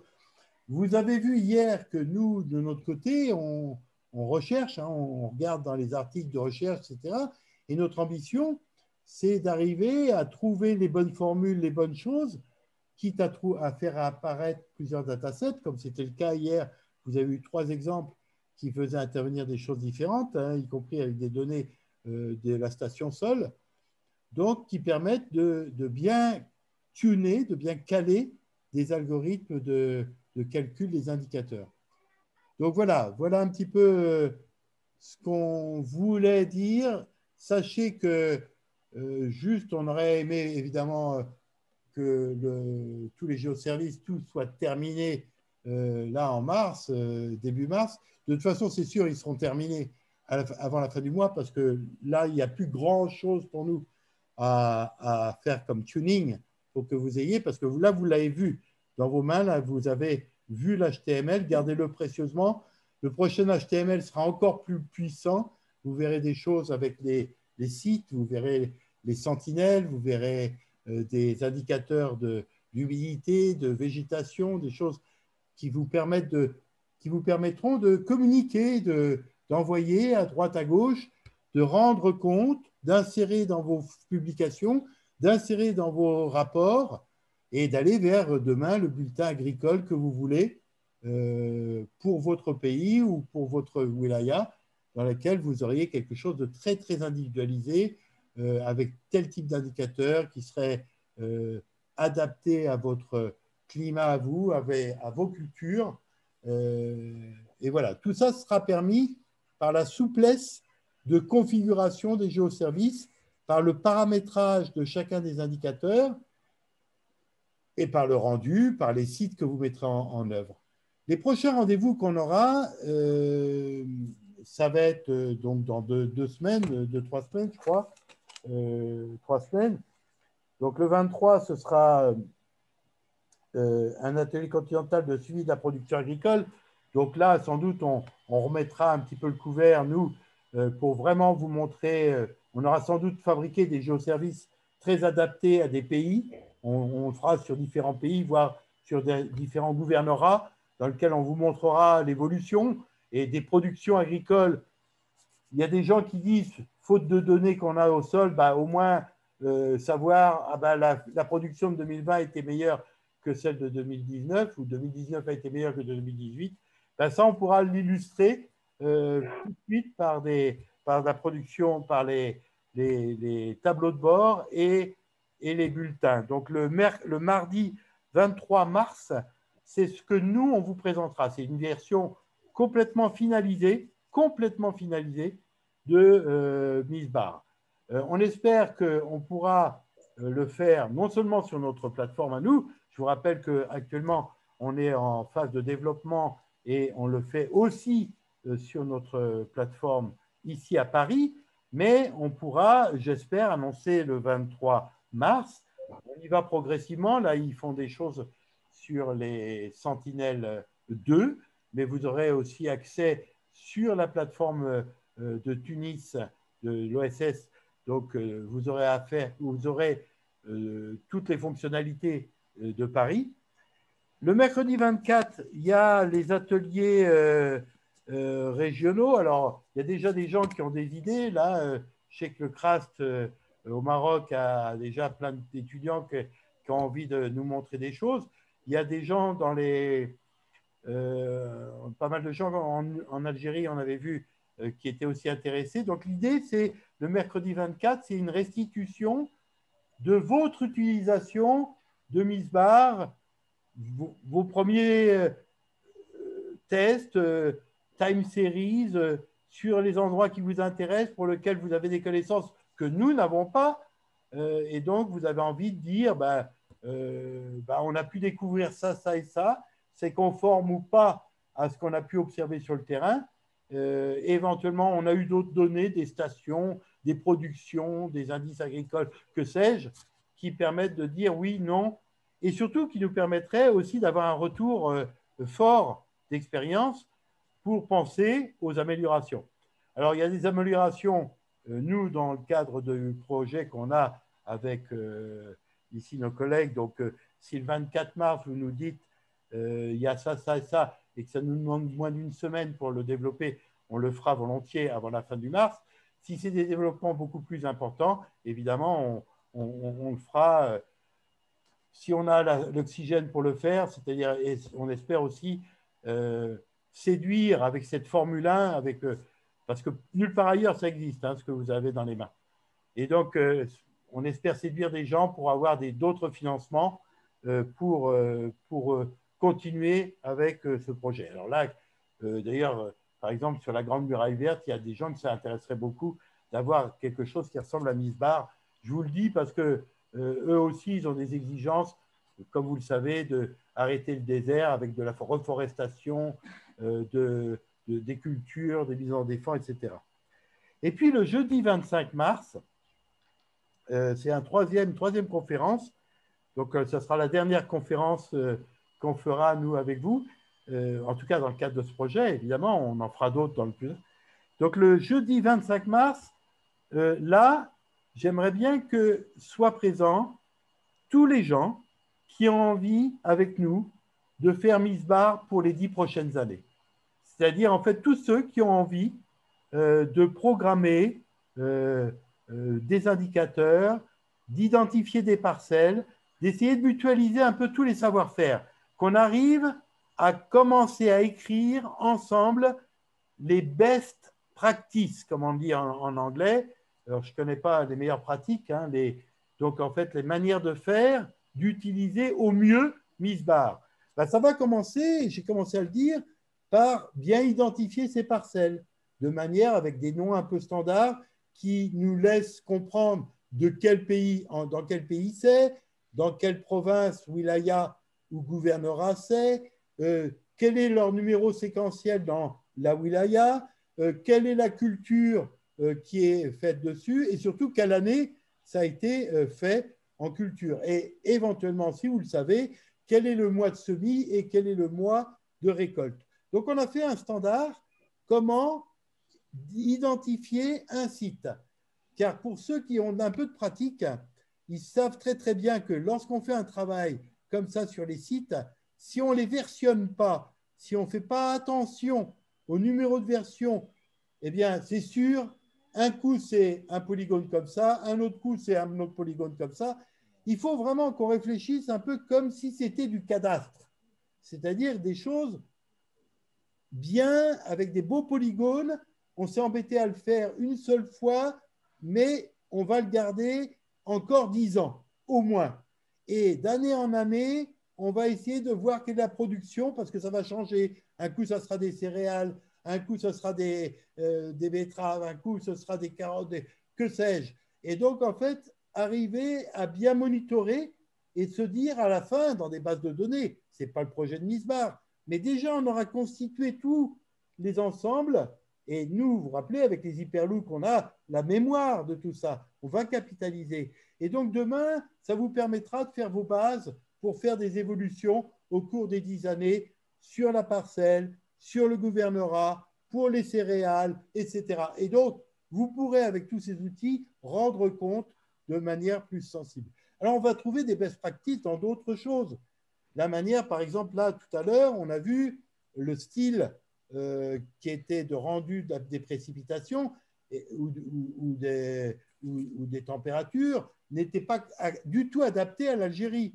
Donc, il faudrait faire quelques standards, et c'est les Algériens qui nous le diront, quelle organisation, je ne sais pas qui nous le dira, dire bah, là, vaudrait mieux peut-être faire entre 0 et 27,8 degrés, ou j'en sais rien. Et parce que c'est un peu nos standards, maison, etc. Donc en fait, arriver à faire des types d'indicateurs, des paramétrages d'indicateurs, etc., une sorte de collection de batteries qui fait que quand vous, Algériens, vous parlerez aux Tunisiens, qui parleront aux Libyens, on parle un peu tous le même langage. C'est-à-dire, quand on se dira l'indicateur de précipitation, qu'est-ce qui t'a donné dans ton pays ou qu'est-ce qui t'a donné dans ta province? Moi, j'ai des problèmes là actuellement. Et là, on a 2 provinces mitoyennes, il y a simplement la frontière qui nous sépare et on voudrait confronter nos résultats. Eh bien, le jeudi 25 mars, eh bien, c'est ça, c'est cette conférence-là. C'est de se dire, allez, comment on va communiquer pour les 10 prochaines années? Comment on va échanger nos documents? À quel endroit on veut? Nous, on est prêts, Visiotera, sur nos fonds propres, à vous aider parce qu'on veut que ça continue, ce projet. Et donc, dans notre infrastructure, on mettra tout en place pour que vous puissiez continuer à avoir cette mémoire ou vous aider à mieux la contrôler. Si vous perdez des données, éventuellement, on vous aidera à les récupérer, etc. Donc, on est prêt vraiment à vous accompagner. S'il le faut, s'il le faut, ce n'est pas pris encore comme décision, mais une fois que Misbar Tunis sera complètement opérationnel, normalement, on peut, nous, supprimer Misbar sur notre portail, sur notre serveur. Très probablement, on ne le fera pas. C'est-à-dire qu'on prendra sur nos fonds propres à nous l'énergie et tous les disques, etc., pour continuer à avoir une sorte de miroir au cas où. C'est-à-dire s'il y a une défaillance sur Tunis, ou si parce qu'on perd des données, ou si on a trouvé un super algorithme qu'on a envie de vous faire partager, etc., de super indicateurs. Donc voilà un peu le cadre du jeudi. C'est aujourd'hui, c'est fini notre projet officiellement, mais pensons aux 10 ans qui arrivent. Alors, si vous avez des questions sur ces 3 journées, n'hésitez pas. Mais en tout cas, la deuxième journée, qui est celle du mercredi 24 mars, on peut vous aider. On va le faire là avec le CRAST, avec les étudiants, la semaine prochaine, je crois. On peut vous aider à décliner Misbar à une étude sur des parcelles ou sur une province qui vous intéresse pour vous aider à restituer, à trouver quelque chose et que vous présenterez à vos collègues. Ce ne sera pas nous qui présenterons, hein, mais vous présenterez à vos collègues, on vous aidera évidemment, mais à présenter à vos collègues et dire, voilà, regardez le rapport HTML, le géoservice qu'on a réussi à faire, nous, sur notre région. Regardez, c'est un exemple, une belle pratique. Voilà.